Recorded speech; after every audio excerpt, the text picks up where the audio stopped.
So what are some of the bad habits? They sleep on their stomach. So that's a bad habit. A lot of people put their hand next to their face. They torque their jaw. A lot of people sleep with their arm over their head. They sleep in a curled position.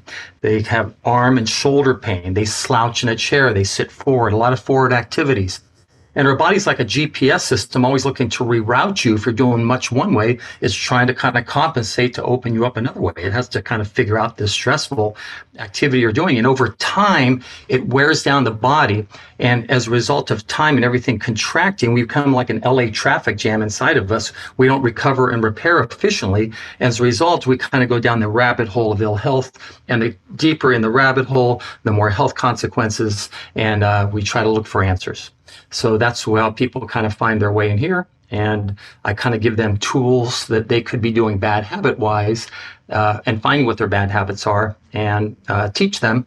And then they like it. And they said, what else can you help them with, doctor? And now you could talk about metabolic flexibility. You could talk about where they need orthotics, or you talk about flexibility programs or weight training, high intensity interval training, other things they have. So I kind of look at myself, and a good doctor should be like a Costco for healthcare.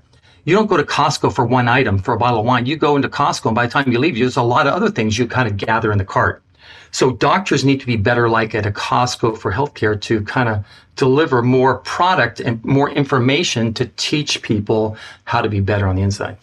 Yeah, and that's the thing, isn't it? Because if you look again, if we're going to go to that coach athlete status that we know and we've seen, and the integrative functional model definitely has seen, as well as chiropractor model has seen, that's the best way to truly help patients regain their health, not manage their symptoms, not stay diseased, but okay, but actually regain their health. It's like, you got to go into that model. You got to start to really coach the patient to regain that health.